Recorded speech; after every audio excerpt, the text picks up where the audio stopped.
नए नए भाजपाई बने कृष्णमूर्ति हुड्डा एक जनसभा में लोकसभा उम्मीदवार अरविंद शर्मा की मक्खनबाजी के चक्कर में भूपेंद्र सिंह हुड्डा पर बूथ कैप्चरिंग का आरोप लगा बैठे, लेकिन उनकी इस झूठ का पर्दाफाश बीजेपी नेता सतीश नांदल ने उसी सभा में कर डाला।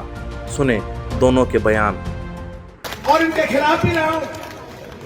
जब से डॉक्टर साहब का नाम घोषित हुआ है, सारे परिवार का चड्डा चढ़ा हुआ है। भाइयों, इन्होंने गड़बड़ करके चुनाव जीते हैं। पिछली बार डॉक्टर साहब आपकी जीत तो बहुत ज्यादा हुई थी, 80 किलो से। इन्होंने बूथ कैप्चर किए और एक योजनाबद्ध तरीके से इन्होंने बूथ कैप्चर किए। हमारे इलाके के बहुत से लोग आए हुए हैं। एक तो भाई, अब मैं तो लंबी चौड़ी ठेकेदारी नहीं लेता, अपने हल्के की ठेकेदारी लूंगा। किसी भाई को कहीं ये लगे कि ये लोग गड़बड़ कर रहे हैं, रात को 2 बजे मुझे उठा देना, मैं आपके पीछे आने को तैयार हूं। किसी कीमत पे इनको गुंडागर्दी नहीं करने देंगे बूथों पे, और किसी कीमत पे इनको बोगस वोट नहीं डालने देंगे। भाइयों, मुझे पहले कह दिया गया, लंबी बात नहीं करनी। डॉक्टर साहब, आपके लिए हमारी जान हाजिर है। हम पूरी जी जान से आपके साथ हैं और हमारे रिजल्ट बता देंगे। हमारे जो रिजल्ट आएंगे उससे पता लग जाएगा कि पिछली बार में इस बार में कितना फर्क है।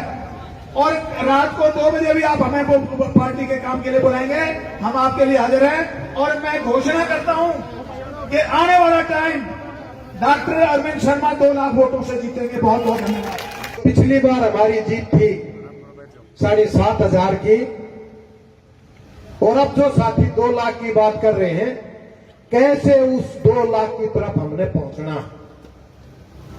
ये विचार की बात है, मंथन की बात है, आत्म मंथन की बात है। कैसे इस चीज को पूरा किया जाए, कैसे उस टारगेट के पास पहुंचा जाए, ये आप लोगों के ऊपर डिपेंड करता है, क्योंकि आप पार्टी की करीब है, कर्मठ साथी है। अब मेरे से पहले बड़े भाई कृष्णमूर्ति हुड्डा जी कह रहे थे कि ये बूथ कैप्चरिंग करते हैं। भाई, मैं 3 इलेक्शन कलोई से लड़ चुका हूं, 2 इंडियन नेशनल लोकदल पार्टी से और 1 भारतीय जनता पार्टी से, और मैं गारंटी के साथ कहता हूं, किसी ने किसी बूथ पे कोई कैप्चरिंग नहीं की। इसका मोटी सी बात एक ये है कि जिस बूथ पे हमारे साथी मजबूत है, किसी की हिम्मत नहीं कोई आंख उठा जाए, कोई भी बात कर दे। साथी वोट डालते हैं, लोग वोट डालते हैं परिस्थितियों के हिसाब से, माहौल के हिसाब से, और फिर भी हम इस बात की चिंता करते हैं। मैं कल एक कोर कमेटी की मीटिंग में ही बैठा था कि वो बूथ कैप्चरिंग करते हैं। बूथ कैप्चरिंग किसी का बहुत हरियाणा में है नहीं करने का, बोगस वोट की बात है। अगर हमारा एजेंट कमजोर है तो कोई महिला या आदमी 1-2 बोगस वोट डाल सकता है, और उस बात की गारंटी है। ये कलोई हल्के के बहुत साथी बैठे हैं। पहले हुई भाई कदे ग्रुप के बूथ कैप्चरिंग बताओ, ना हुई और ना हो जा। माननीय प्रधानमंत्री नरेंद्र मोदी जी की नियत और नीति, हरियाणा सरकार की नियत और नीति, आप लोगों का उनको आशीर्वाद, आप लोगों का सहयोग, सारे साथी स्टेज पर बैठे मेरे सामने उपस्थित हैं।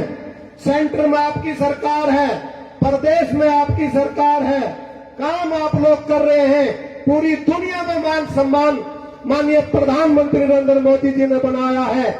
माहौल आपके पास है, परिस्थितियां आपके अनुकूल हैं। किसी की औकात नहीं, किसी का ब्योत नहीं जो बूथ कैप्चरिंग या बोगस पोलिंग का जिक्र भी कर दे। मजबूती से साथी खड़े थे, मजबूती से खड़े हैं, और आंख में आंख मिला के और साथी के साथी अड़ा के इलेक्शन लड़े जाग रहे। हार जीत मायने नहीं रखती, मायने ये रखते हैं कि आपने किस शिद्दत से इलेक्शन लड़ा। और मुझे पूर्ण विश्वास और भरोसा है, जब परिस्थितियां आपके अनुकूल हैं, हमारे बढ़िया कैंडिडेट हैं, सारे कर्मठ साथी यहां बैठे, और इनसे भी कर्मठ मेरे सामने बैठे, कोई ताकत आपको हरा नहीं सकती। और जो टारगेट साथियों ने फिक्स किया है वो टारगेट भी पूरा जरूर होगा, लेकिन जब होगा जब हम सारे तन्मयता से, मन से इकट्ठे होकर, एकत्रित होकर पार्टी के आदेश अनुसार जो प्रोग्राम तय किए जाए आज से इसी वक्त से उसको क्रियान्वित करने का काम करेंगे। और ये सोच के काम करेंगे, कमल का फूल जो आज डॉक्टर अरविंद शर्मा जी के है वो आप सबका है। सब मिलके चलेंगे, मिलके काम करेंगे। 100% 10 की 10 सीटें और रोहतक की सीट उसमें टॉप पर रखने का काम हम सारे साथी मिलके करेंगे कि नहीं करेंगे? एक बार हाथ उठा के सारे साथी इस बात को माला चढ़ाने का काम करें। इस पर आपकी क्या राय है? कमेंट बॉक्स में लिखें। ब्यूरो रिपोर्ट, अलग हरियाणा।